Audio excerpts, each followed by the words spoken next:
The Perimeter with Adam Morrison is proudly presented by Owens Farms Piedmontese. Let me share a local Spokane secret that everyone needs to know about. Owens Farms Piedmontese beef. Trust me when I say this. You cannot beat this meat. It's tender. It's flavorful. It's some of the best beef you'll ever put into your mouth, period. And to top it off, when you eat it, you can say goodbye to the meat hangovers. That's because Piedmontese beef is lean and has much less cholesterol than your typical supermarket beef. It's a new year. It's time to start living your life with no regrets. Go to ofp.farm to reserve your half or whole order of premium Piedmontese beef today. Go to ofp.farm. The Perimeter with Adam Morrison is produced independently and locally in Spokane, Washington by Spokast Studios. Our city, our stories. Visit www.spokast.com to learn more about how you can start your very own podcast today.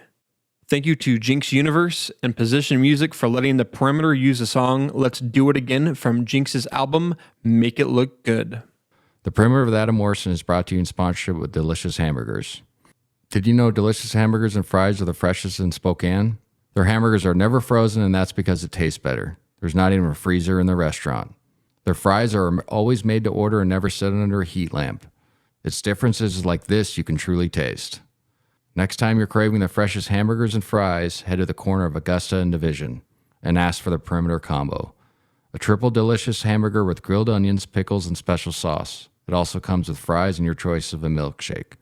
Delicious. Taste the difference.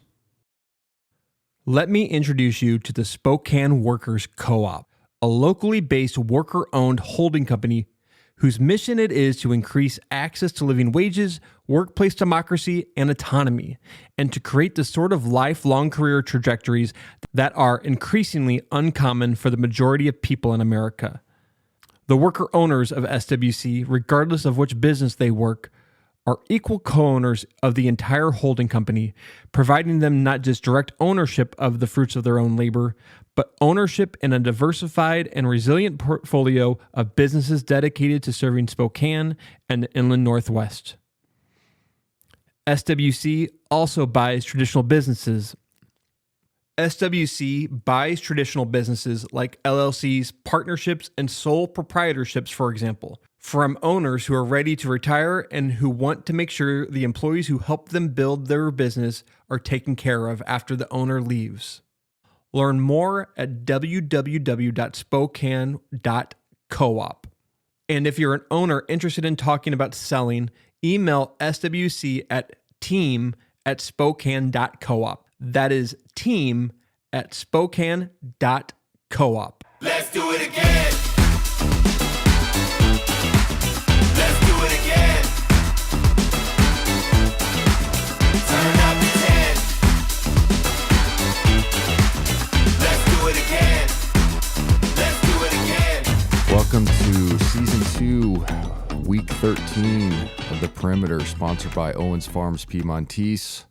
Your host, Adam Morrison, with Brennan, the producer. Good kind of week for Gonzaga basketball. Got a nice win at home against Santa Clara. Gave us issues down when we played them to start conference season out. First game on the road. And then had a little bit of hiccup down in Moraga against St. Mary's. We'll obviously get into depth with that. It's been a while since we've said Gonzaga is 2 games behind in a West Coast Conference regular season chase. Still light at the end of the tunnel, but as a fan and obviously somebody who follows the team, what'd you think of this week? Obviously, there's a loss in it, but how did you feel after that St. Mary's game as a fan? You've really helped me you always say I'm upset for 5 minutes. Mm-hmm. I think I was probably upset for 15 minutes. Yeah. But it was, I thought we had that game. It seemed that we were doing a lot of good at the very beginning of it. Mm-hmm. And then, even the second half, I thought we were doing all the right things to win, but then, they just overtime kind of killed it. And just kind of, I don't know, just kind of a lot of error. This was let out a lot of air. It seemed like. Yeah, no, we're going to get into, obviously I'm going to go in depth into that game, but, per the show, we kind of go through the week and recap. And obviously the Santa Clara game was a big game. Before that, had the makings of being a trap game. So, going into that, because when we played them down there, they got up 20-8. The lefty Podzemski, I always pronounce his name a little bit off, so if I do, I apologize. Kid from Wisconsin that played at Illinois last year, really good guard. Crafty, he had a big game down in Santa Clara. We did a really good job on him early in the basketball game. He kind of got to his numbers. And had 14 points, averages 19, but we held him 4-14, especially in that first half. We did an excellent job of defending him. So, I was a little bit concerned going into that game for maybe a look ahead. And then also like the way we played them last time. They play, their flow game is similar to ours. Some comparable bigs that are more defenders, the Holt kid, and then the Bediako, who's just kind of a role player, block shots, defenders, but we've struggled a little bit in the past with, big bodies that can guard Drew one-on-one, without a double team or without a lot of help. But our guys did an excellent job to start that game. I think the energy level was great, especially in that first half. We kind of, took control of the pace. And I always talk about it on our broadcast and then obviously on the show. I think with this club especially, I'm always looking for how we start. Because, thinking back to the San Francisco, Santa Clara, 2 road openers that we had in conference, we started off terrible, and obviously we got wins out of those, but it's like one of those things where something's got to change, as a group and as a mindset. And I know that's not a coaching issue. I know that sounds funny, but as players, you got to be ready to go. And I think the guys have started to understand that, especially the second half of conference. But you always look, you go, okay, we beat this team last time. I mentioned during the Portland games, beat them by 45. First time, how are you going to come out energy wise? And our guys did an excellent job of coming out and really pacing themselves and playing, on the front foot in that game. There was a time that I thought Santa Clara would try to get back to it in the second half, but I don't think they had enough firepower offensively. Like I said, our guys were, really focused. Drew had a good game, 7, 14, 15 points. Started off a little bit slow, but he had mixed in 11 rebounds, 5 assists, so played a really complete game. But the player of the game for me was Anton. He's had a fantastic season, 8 of 8. Perfect, obviously, from the field, 5 rebounds, 4 assists, 1 steal, 1 block as well. So he just, has played really consistent this year. And I think that's always been the thing with him as far as locally, is guys that knew him, kind of watched him from high school.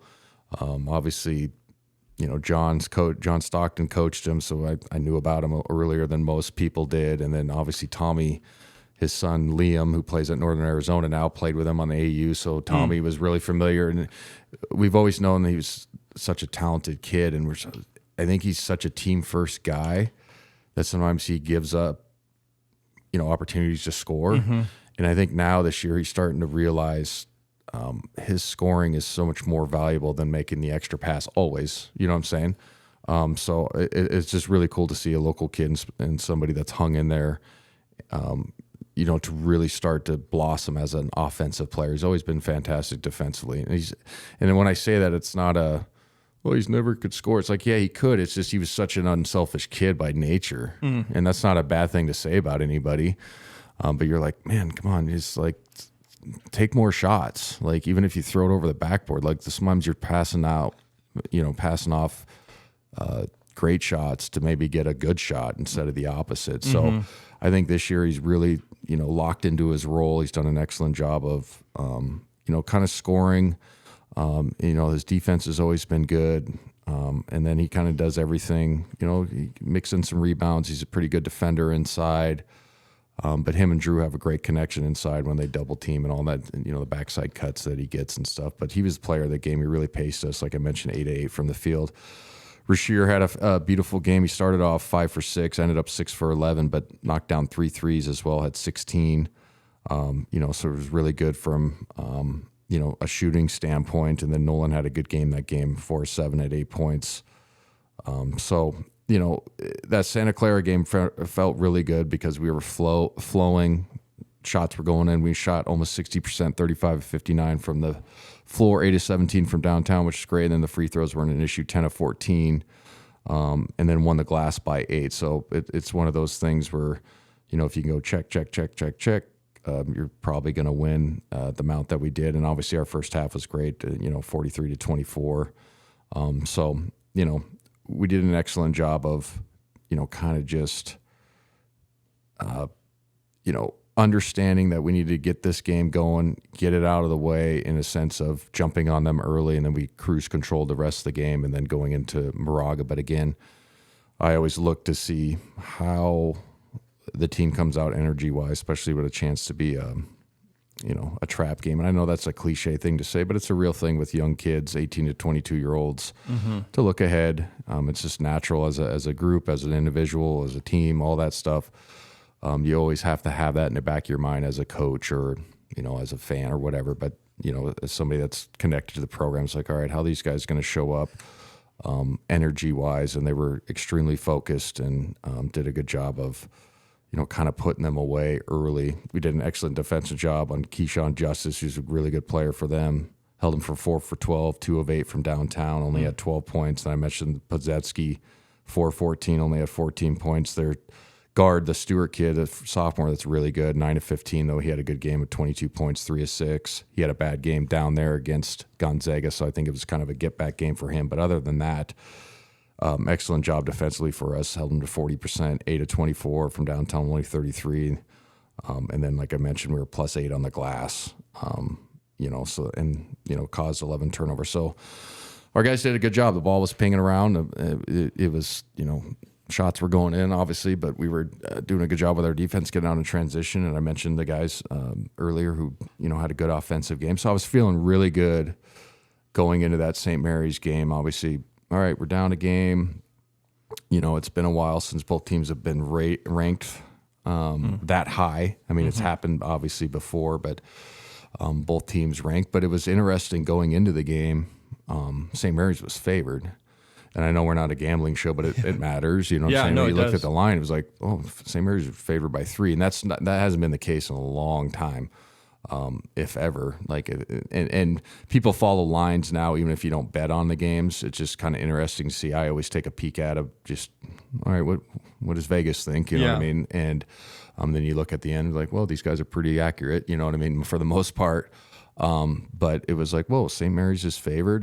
But you were like, well, they've obviously had a good season up to this point, but let's see how they could do as a favorite, as somebody that's the hunted instead of the hunter. And usually it's the opposite way around, for them compared going against Gonzaga. But, we get down there and beautiful, gym as far as like atmosphere. It's kind of a, high school. It kind of feels like Maui in the sense that the ceiling's really low. It's jam-packed in there.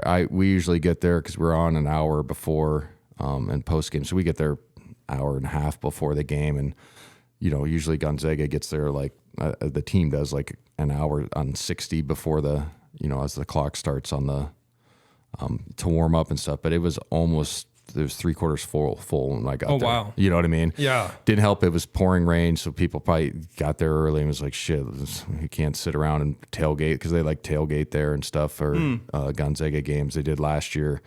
So, people are like, well, let's just get in the gym. And, so early start, you could feel the energy, the atmosphere is like, well, okay, this is usually is, but you're like, you could tell that they know that this is probably the biggest game they've had in a long time as a favorite, leading the West Coast Conference with the game at hand, to really, have a chance to, solidify a lead and make us play catch up. And so going on the theme of, energy, I thought we were fantastic to start the game. I mean, we were flying around, we were getting inside touches. Our guys were turning the corner on our DHO action. Defensively, I thought we did a pretty good job for the most part. On the Mahaney kid, I'll get into him later. He had a fantastic game later. a lot of hype coming into the game, and kind of the backstory of that kid is I believe he went to the local public high school in Moraga, Walnut Creek, whatever it's called, that area, Lafayette. You know what I mean? There's so many little small towns around that area. But I don't think they've had like a high level kid come from a public school that went to St. Mary's in a long time. And he was a top 75 recruit. Like, so it wasn't just like he was a diamond in the rough. Like, he could have gone to some Power Fives. Right. And so for them to land him was obviously a big deal. But part of the backstory is Randy Bennett's son, I think, is the same age and played with him on an AU club and then at high school. So then it was like, hey, you could play here and you're going to play a ton. You know, be the first one to kind of be a hometown kid and all that stuff. And that's harder than people understand, especially with NIL. It's not as, 10, 15 years ago. It's like, yeah, just come play at home. Your friends are going to watch you and it's a good program. It's not like they're shitty and you're just like, help us out, save us. Like, no, you're going to be in the NCAA tournament. There's going to be enough visibility if you want to play a professional, blah, blah, all that stuff. So for them to land that kid and him being local was kind of a cool thing. And just hearing how people talked about him down there, I mean, you could just see like the twinkle in their eyes. I know it sounds funny, but like they're excited about him. And I'm just like, all right, let's see how this kid looks. And I thought early on, Nolan Hickman and Rasheer did an excellent job on him defensively. I mean, he started off, I believe, 0 for 4, 0 for 5, and was kind of rushing things. He looked a little bit nervous. Not in a like he can't handle the moment, but you could tell that it was like, well, this is a big time game, and he was kind of rushing things. And then our guys were doing an excellent job on their high ball screen action that they run all the time. St. Mary's spaces the floor. They run a high ball screen action, and then if they don't have it, they bring it right back out and run it again. I mean, they'll run 3 high ball screen actions in one possession, and that's just how they play. So I thought early on our guys were fantastic at, slowing the pace, or not slowing the pace, slowing him down, and playing at our pace. But it was odd, probably in that first 10 minutes of that first half, kept looking, I'm like, man, we're playing so much better than these guys, and like we're only up 6, we're only up 5. We can never pull away, and that's the thing with the St. Mary's team and a well-coached Randy Bennett team is they're used to playing like that. They never panic, and that's the thing that's always one of the things that's always impressed me about their program is you never see guys, the body language never changes, their bench never changes.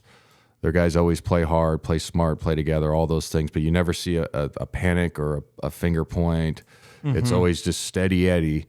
And they just always believe, all right, we're going to keep grinding, sawing wood, staying with the game plan, and it eventually will turn our way or we'll make a run. And, so again, in that first half, it's like, man, we should be up like 12, I'm like, man, we got to.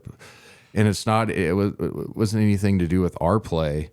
I thought our guys were, moving the ball, pinging around defensively. Like I said, we're good on Mahaney. The big guy inside ended up having a good game for them, 5 for 5. He had 15 points, 11 Saxton. But he was about the only one in that first half that was playing any good. He did a good job defensively on Drew. Drew ended up having a good game if you look at his numbers. But I thought he neutralized them in spurts. Drew's a fantastic scorer, but when I say that is Drew couldn't get going where he could score 6, 7, 8 in a row and where you had to overhelp on him. They played him straight up with a dig on the strong side and then a rotate, but they made it to where we couldn't get those backside cuts or we couldn't double team where it would get swing and wide open threes. So when I mean neutralize, I'm not saying like he, absolutely shut him down, but he made it to where they could play one-on-one and still guard the other perimeter players for Gonzaga. And that's an important distinction that you have to be able to do to beat us, as a group with, the shooting that we have and then, the perimeter skill that we, obtain. If you can't do that, then it turns into workout shots, swing, wide open, and then you get rolling, and then all of a sudden you look up and you might be down 15. So I thought, in the first half, he did a really good job of kind of slowing them down and, making us make, harder plays to score. No, I must say, and this is being as unbiased as possible, I thought the officiating both ways was absolutely horrendous to start the game. They let too much physicality go. I rather have a officiating crew call it early, like the obvious stuff, because they were letting obvious stuff go, and I get letting guys decide the game, and then later letting stuff go, because then what happened, the reason why I'm getting into this, what happened was there were so many collisions and two hands in the back inside and body bumps that later in the game where, possessions are tighter, when those happen and somebody like lose the ball, you have to call it. Then you're like, well, shit, you haven't called it all game. You know what I'm saying? It's supposed to be the opposite, in my opinion. So there was a couple instances where there was one ref that kept getting stuck on the outside. There was never a rotation. There was never a break in action where they, because the refs always rotate. So, you don't always have the same ref underneath and, blah, blah, blah. It's just how they do it. And it's how it's supposed to be. And he had to run by Coach Few and Randy like fucking 7 possessions in a row. And they both were just killing him. Like, cause he wasn't very good. And he missed like 3 or 4 calls inside on Drew. And then there was a couple where, like the Johnson kid, the lefty for St. Mary's, would drive in and somebody would just fucking rake his arms and it'd be obvious. And Randy's just, like killing him. And I was just like, this guy looks like he's out of place. Like, normally he's a good official, but I think he just got in a moment where, like I said, Fewy and Randy, they have the ability to work officials the right way, and then they have enough respect to be able to kind of cross the line a little bit without getting dinged, because then some of those officials are scared to fucking tee you up because they know you might get fucking graded bad. Right. You know what I mean? That's a real thing. Like, hey, you need to like understand like who you're talking to, and it's not a bad thing, but like some guys earn it, you know what I mean? And both those coaches have earned that right. So he just got his ass fucking chewed.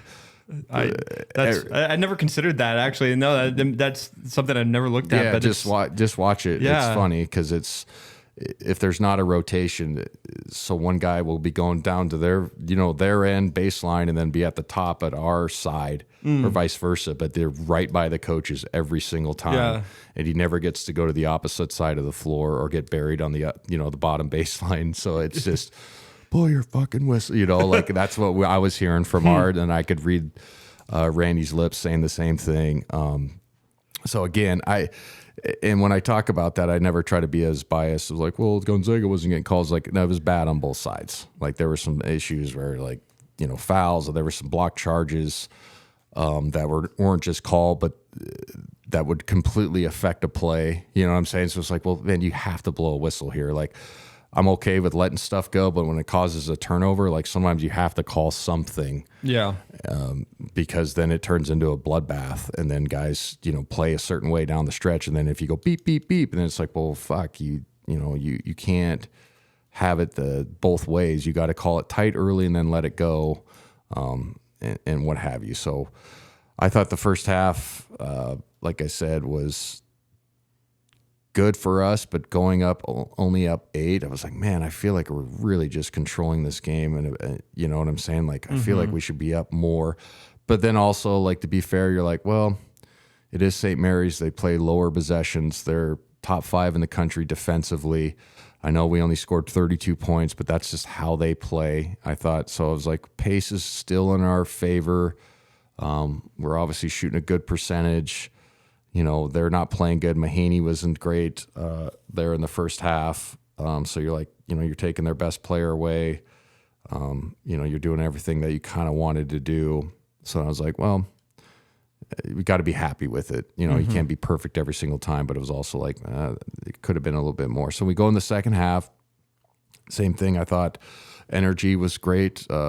Guys were, flying around, making shots, but we kept just in like an 8 to 10 point lead, and they kept making plays slowly to, crawl their way back. And you keep looking at them like, oh, we're only up 6. And then, oh my gosh, we're only up 5, no panic, but it's like, I think we're just controlling this game. Like it should be, it feels like we should be up 10 here in the second half. And, we got to under the second media, which is under 11. So here's the stat that I wrote down that I thought was fascinating towards the end of the game. So it was under 8 minutes. It was 49-41, right? Gonzaga from that point going into overtime was 7-16 with 5 turnovers. St. Mary's was 14-18 with only 1 turnover. Holy cow. So that was, the main difference in the game. Mahaney got going late. They got us in some weird ball screen coverages that, frankly, I thought on a couple of them we did a decent job, and he had some high-level finishes. If you go back and watch the game, he was doing the old Steve Nash, and they teach it now with kids. When you get in the paint and you got an angle on a guy, you're driving, and especially if you're a smaller guy, you don't even bring one hand next to the ball. You just flip it up, and so then you take the secondary defender out of the play with your, like high arcing. Yeah. But those are high-level shots. They're harder than people think. Like, you really have to work on it. He made 3 or 4 of those in the paint that were just like, well, that's pretty good D. You know what I mean? Like, we stayed with him. Nolan stayed attached, got over the screen. Our show was good. And he still finished, and just one of those where you kind of tip your cap. But just down the stretch, we didn't, kind of got tight, in my opinion, in certain situations. Rasheer didn't shoot the ball well, 1 for 4. Nolan, 2 for 5, hit a big 3. And then, Julian kind of struggled a little bit, 0 for 4 from downtown, 4 for 11, only had 10 points. And then Drew was the only one that kind of got to his numbers. Was 8 for 14, 7 of 9 from the free throw line. Everybody bitches about that, so you got to give him credit every time he steps up and knocks him down. Had 23 points, 5 rebounds. But we shoot 49%, for the game, which is a little bit under our numbers, but against the number 1 or top 5 defensive team in the country, you got to be like, all right, we did a pretty good job. Only 4 for 11 from downtown, and then free throws were decent. People were always complaining about that. It was 16 for 23. It's almost 70%. So it's like we get 16 from the line. They make 16 free throws, so that's a wash. So I got to mention Malachi Smith off the bench was fantastic. 5 of 6, 1 of 1 from downtown. Made both free throws, had 13 points in 26 minutes. I would not be surprised if he finds his way into more minutes. He plays a lot of minutes, but more minutes of where they're running stuff for him, if that makes sense. Yeah, for sure. You know what I'm saying? Because he has a scoring opportunity. He can score in bunches. We knew what he did last year at Chattanooga, averaged 22 or whatever that was. So I think I wouldn't be surprised if he starts playing the same amount of minutes, but with more relevance, if that makes sense. Like, hey, we're going to run some sets for him or some actions for him that he gets an opportunity to make sure he gets to 10 field goal attempts, you know what I'm saying? And maybe, try to get 3 or 4 3 looks for him and tell him like, hey, you need to take some of these and be a little bit more selfish, because he just gives us a scoring ability, especially from the perimeter. But, that run for Mahaney was just, we couldn't do anything against him. He had that stretch where I think he scored 8, 10 in a row, and then he banks in a 3. He was 1 for 8. He banks in a 3. But again, like I said, that stretch, 7 of 16, 5 turnovers, and St. Mary's goes 14 for fucking 18 with only 1 turnover. So you got to tip your hat to them for making plays down the stretch, and really feeding off the crowd and not getting too amped up or too nervous about the situation that was presented for him. It's like, oh my God, we're going to lose again. And I know they beat us last year, but obviously we've had the better of that rivalry, but it is the hardest place to play in the West Coast Conference, no question. And before that, they won 23 in a row. They lost earlier this season, but they had a 23-game winning streak. So, similar like the Kennel, like, hey, for sure. It's hard to win here. Obviously it's not 75 or whatever we had, but it's, for the modern era, 20, anytime you get to 20, it's a lot at home. So, congrats to them. There was some plays down the stretch that I got to mention if I'm doing a fair assessment on, an overtime, especially against Mahaney. We had 2 plays that so he gets rolling. We were doing a high show on the ball screen with Drew and a tag on the weak side, and he was just turning the corner. Sometimes it's too difficult for your guard to get completely over the top. They're going to get clipped if you're telling them to go over the top. If you go under, obviously he was capable, even though he wasn't shooting it great that game. But going under is kind of it's not a wise decision. I think it's for me, it allows guys to get towed up, and they're really good players, which he is. They're going to make those, and it's just backbreakers. But we were just late on our weak side help, and then, like I said, on the secondary defender underneath, he had those finishes. But then we came out of a timeout after he made those 8 to 10 in a row, and we went to a blitz double team on the screen and roll action. It got the ball out of his hand, so I thought that was a great coaching adjustment. It ended up Dukas gets a wide open three, their best 3-point shooter, and misses it. But I said it on the broadcast. I'm like, I think we should just double team him, and you're going to give something up, but it's better than that kid rolling. You know what I'm saying? No, and it's true. Yeah. You know what I mean? Like sometimes you just have to just go, this is somebody else is going to have to make a shot. So it was interesting to see that transpire, but we offensively, we came down. We're just too stagnant in that situation because no other perimeter guy was rolling at the moment. And, we were throwing it into Drew, and he got an offensive foul call, which I think was a bad one. That was late. The kid was falling down on the second bump. But it was so stagnant because we weren't shooting well that every time he caught, obviously Saxon would play him on his strong side. And then there was a low dig where we, even if we kicked out, they were still there on the contest. So you have to give credit to them for, what they employed defensively down the stretch. But there was a situation where we were down 7 with about 2.5 minutes to go in overtime. They're killing us in overtime. And they actually went 17-8 in overtime. Is that right? 17-9. 17-9. Yeah, I was going to say. Anyway, where we're down 7, Nolan hits that 3. Okay, so we're down 4. It's like, hey, we're still back in this game. We need a couple stops. We know they're going to use most of the clock. And they have a dribble drive to the middle. I think it was Dukas, and Rasheer comes over and knocks the ball away, gets a steal. And then do you remember this play? We had a 2-on-1. And if we make it, obviously we go down 2, probably with 1:45 to 1:30 left. And then we could play straight up. We don't have to foul. We don't have to do anything. They play it. And now the pressure goes on them. And Nolan Hickman goes for a reverse and misses. And that was the play. That was the play of the game in overtime. I'm trying to think of the play because I watched it in replay, and it looked like he tweaked his ankle going up, so I think it mistimed his jump.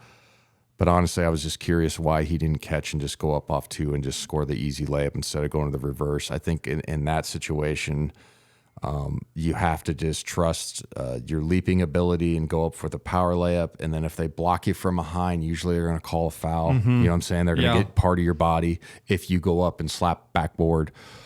So I think, he's played great all this year, but I think if he was, talking about that, he would want that play back. That's got to be converted. And that goes without saying. But that was like, we're going to lose this game after that because it was like, there was our chance to get back into it, be down 2. Like I said, with 1:30, 1:45. Now we play defense. Now we blitz again on a ball screen or what have you. And then, maybe get one stop. And then now we throw it to, you know what I'm saying? There's so many more what ifs, but I think that was the play of the game. And then they did a good job of making free throws down the stretch. But, it's gonna be tough sledding to come back and try to get this number 1 seed. I mean, they got 2 game lead on us. To be fair, we're good buddies with Alex, who's their radio guy. We always, home our way. We have beers with him afterwards. Good dude, good announcer. He's got obviously a good feel for the program. And he's like, hey man, we're all excited, but it's like we got a 3-game road trip coming up like you guys had. You know what I'm saying? So he's like, we got to go to Portland, which is always a weird game for us for some reason. He goes, we got to go play LMU. And then their next home game at, in 2 weeks or whatever is BYU. So there is an opportunity for them to lose one of those games. And I know this sounds funny, but every single year they have one of those where they you look up and you're like, how did St. Mary's lose that? You know what I'm saying? So for the Zag fans listening and wondering if the regular season championship is lost, it's like it's still viable. Obviously, we can't have a slip up, and so San Fran and BYU coming up are going to be paramount. But it's not all lost. Now, do we need help? Yes. Yes. But if they can obviously lose one game and then we have a game in hand, the last regular season game which I hope happens, because then there's going to be a lot of juice for that game. Yeah. It'll be pretty cool if that's the last game of the regular season for the West Coast Conference at home is for the league championship. You don't get those very often. So hopefully we can get St. Mary's to have a slip up, but well-coached team, a great program. Actually, like I said, we went and had beers with Alex, like I mentioned, and we saw Randy Bennett. I talked to him for a little bit after the game. He's always funny. He's just a good dude. And so, I just talked a little bit after the game that we were telling stories about bullshitting about when I played and stuff. But, I've always had a lot of respect for that program, and people always really, it's like, yeah, like if you look for where they came from and how good they are now, like as a basketball person and fan, you're like, you always have to because they play the right way. Yeah. Yes, they play physical, but their guys are never like over the line. You know what I'm saying? There's a difference. Yeah. It's always played the right way. He does an excellent job of finding the right guys. Scheme wise, and that's hard to do. Like a lot of coaches can't find the right players. He develops bigs really good. There's always like one big as a freshman that averages 2, and then he averages 8, and then his junior and senior years, like they play a ton of minutes, and he's averaging 15 all league. They've had a million of those guys, and so it's obviously coaching. They've always had great guard play. They got another one, Mahaney. Yeah, I mean they've had Deladova, Patty Mills, EJ Rowland was a good player, Mickey McConnell was a good player. That Nar kid was a good player. And then, it's just like, if you want to be fair and honest, it's like, it's a good program. Yeah. And so anyway, I was going to say, during the game, I turned to my friend who I was watching it with, and I was just like, what's weird about St. Mary's is like, I don't feel like there's been a guy in the program that I like Patty Mills and like Deli, like I hated playing them. I hated seeing them play against Gonzaga. And now I kind of feel like this guy, Mahaney's going to be that guy. He is. But then the Mahaney thing happened. I'm like, oh, this is a guy. Yeah. And he's a freshman, and he's going to probably be there for at least 2 more years. Yeah, at least 2 more years. Yeah. And but St. Mary's is that team you always like as a Gonzaga fan. You always root for them in the tournament. Absolutely. Like 1,000%. Yeah. Like I do. Yeah. They're always great. like, it's just like, good job, guys. You know what I mean? And like, it's obviously good for the league. But like I said, they do it they kind of do it the right way. And obviously we do it too. And they have a lot of respect for us. There's never, but like, it's such a different, it's a fair respect rivalry. Like, hey, we want to kick your ass. But like, if I see you walking down the hall, like I'll stop and say good, and like some rivalries aren't like that. Like, fuck this guy, But it's like, hey, great job tonight, man. You guys are playing well, all that type of stuff. And so it's fun to be in that type of situation. But they're a very good basketball team. Like I said, defensively, they're really good. They play at their pace. The Mahaney kid's going to be a special player. We were trying to go over the comps, and I got so many different because I kept asking people from there. So I'm like, well, who's he like? And then some people said like Pangos, but he's a little bit taller and probably a little bit faster. But David, his name's David, right? Kevin. Oh, Kevin, yeah. Stocks. Yeah. He kind of looks like Stocks Mahaney. Kevin is, was smaller than than the average guard, but like obviously extremely efficient. One of the best three-point shooters we've ever had. But if you look at his numbers, just solid. Always extremely efficient. But then I'm like, he's a little bit faster than Kevin, a little bit taller. But he doesn't shoot the 3 as good. Obviously, he's a freshman. He's got time. And Kevin's a way better 3-point shooter. Then I was like, well, is he a poor man's Steve Nash? And and some guys were like, yeah, you can kind of see that now. I mean, obviously, he's got a long ways to go. But like with those scoops and those keeping the ball alive and just making all the right reads, I think Steve was probably a little bit taller. Then Fewy compared him to Blake Stepp. And I was like, I don't know about that. Because Blake's like 6'4". He looks like he's 6'2". You know what I mean? Blake is like looked like a 2 guard almost, just for size wise. So he's like, well, he's kind of like Dan Dickow too. Then you're like a little bit, undersized, got some, herky jerky and all that stuff they use for, slow white guys, like Crafty and all that stuff, but like solid player. But yeah, he's got a chance to be good, and he lived up to the billing. I mean, he started off terrible. He was 1 for 8, to start the game, and then he ends up 8 of 19. So he finished great, obviously. So it was fun. It was fun to watch from that perspective, because it was like, oh, this kid kind of put him on their back, but we had plenty of chances to take that game over. That last play where they get a layup too, it was a mistake. And like I talked about, Anton's been fantastic this year, but he went for a steal with the wrong hand on the wrong side. He should have stayed behind and made that Mahaney kid shoot it instead of giving a dump down. But those are things you can live with, and that's the style of player is aggressive defensively. But there were some plays, if you go back and watch the film, you're like, shit, there's some simple defensive errors that we made that if we clean up, we win that game. And it's the story's totally different in Spokane today. It was, see, we're the Kings, instead Right. of the, oh my God, we will never be able to win a WCC league title. It's like they've won a league title before with us going, and I think that year we ended up winning the conference tournament. You know what I mean? So like, I get it, and I appreciate people caring and watching, but also this is a really good basketball team, and we lost on the home floor, and we took them to overtime. And like I said, I think the officiating was great. So, hopefully, like I said, we can hold serve and they'll slip one up. And so then that last game matters. Even if that doesn't happen, it's still going to matter for both clubs for seeding. For sure, yeah. NCAA tournament. Yeah. So, like, even if that doesn't happen, there's going to be a lot to play for. But, it's going to be watching the box scores, and hopefully that BYU game at their place, they can get one. Or, like I said, San Francisco almost beat them. Yeah, I was going to say, like, they Thursday, were up. yeah. They were up with 2 minutes to go. So, everybody, I was talking to their radio guy. He's like, shit, we should have lost that game. He's like, we got lucky. I mean, not lucky, but he's like, we could have lost that game. So that's what basically what he's saying. He's like, hey, like, love our program. He's just being real. He's just like, we still got a lot of games to play, and some of these teams gives us issues. It's like us with certain clubs. It's like certain matchups. So like, well, so it'd be interesting to watch. But obviously, like I said, after this week, there's a big week coming up with San Francisco coming in.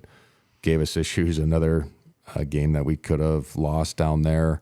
Obviously, I think we're playing a lot better and playing more focused with energy, but they're coming to town, 16-11, 4-7 in conference, kind of started off conference not in a great way. And so, like, I feel like this is a team that's going to be playing with desperation. If you're a San Francisco fan, and part of the program, you got to be looking at trying to get to 20 wins to make yourself eligible for the NIT. Obviously, they have a chance in the West Coast Conference to win the tournament, but they're not an at-large bid team now. Yeah. Okay, so my point is, like, they still have a lot to play for, obviously seeding, but if you can get to 20 wins, you qualify for the NIT, and that'd be a great follow-up season to last year when they got an at-large bid, and Todd Golden ended up taking the job at Florida, but be a great follow-up, like 2 years back-to-back playing in postseason basketball. But so it'll be interesting to see how we bounce back from that game, and then how they come into this game, because they had us beat down there. I mean, they did. That was the tip in Rasheer, Bolton at the buzzer. Totally. And that's the game. I think Drew was 3 of 16, so didn't play his best game. And it was nice to see our other guys, kind of step up and make plays. So,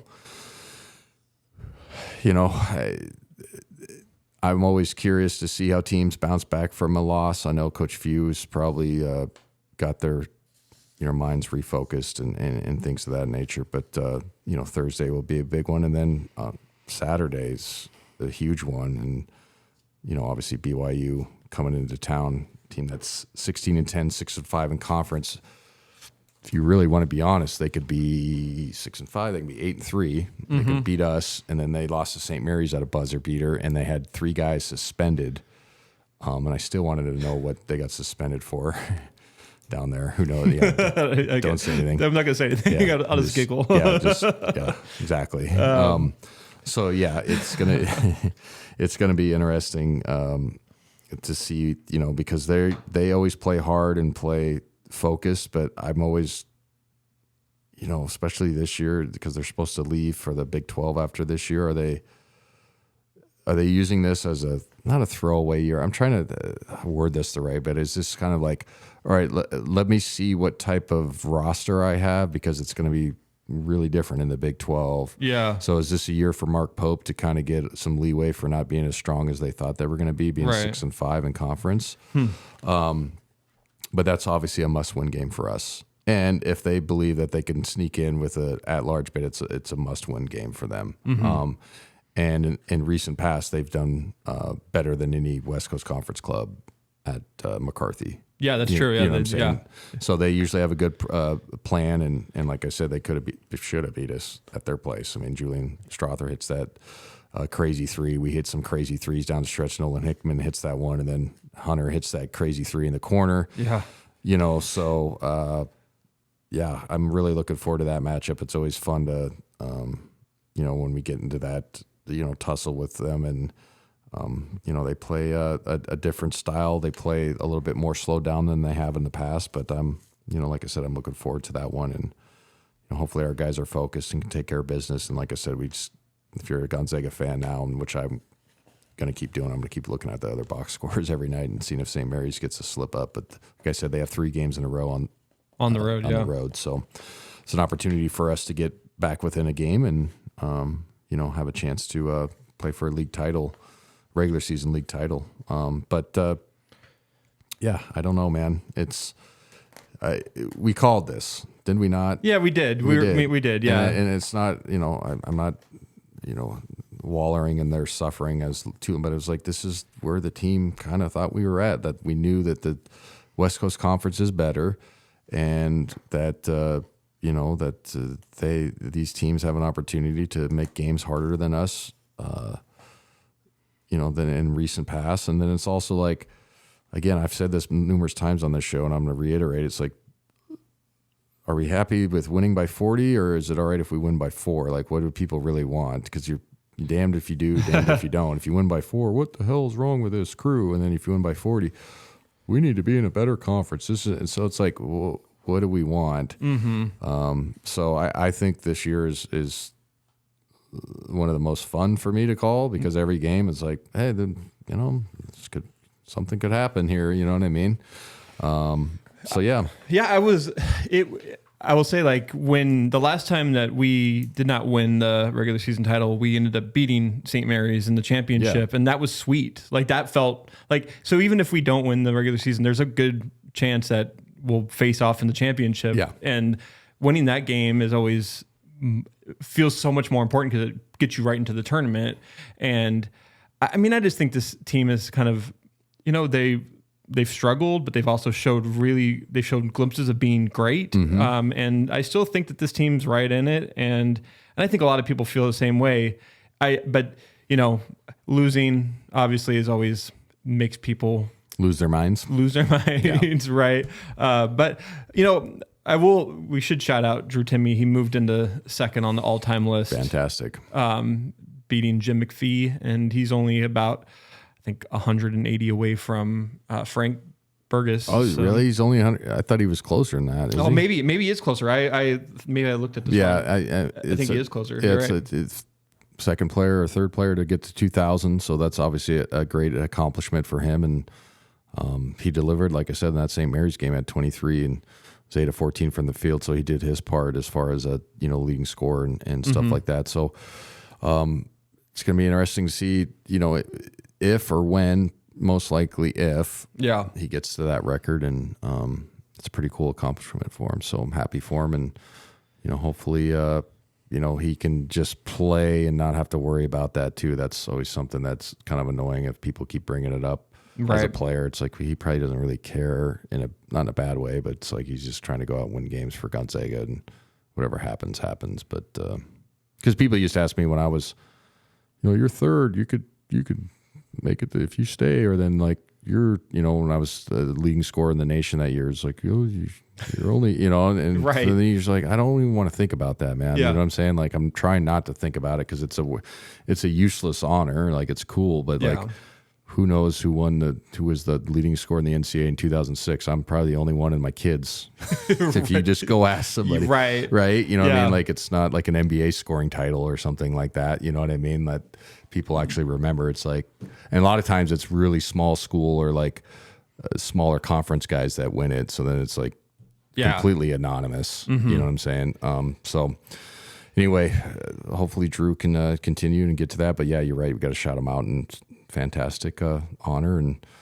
But yeah, it's going to be interesting from here on out, like what type of team shows up, if they're going to play hungry and understand like, hey, we can't have any more slip ups, not only just for the West Coast Conference regular season, but like for seeding. So I think Lenardi had us at a 3. Yep. And I've said it, and again, this is not, I'm never trying to pat myself on the back, but before the year started, I was like 3 to 5. It just seems right. My team was a 3 seed, and we were 29-4 that year. You know what I'm saying? So like, sometimes it's just where you're at, and it doesn't mean you can't still make a run. You're gonna have to beat somebody good eventually. But I think 3 to 5 is, I think it's fine. Yeah. And then venue wise, like, it's either Sacramento or Denver, so it's not like we're missing out on like a Portland. Right. You know, we're looking way ahead to March, but you know what I'm saying? So like West Coast or Sacramento and Denver, I think, off the top of my head.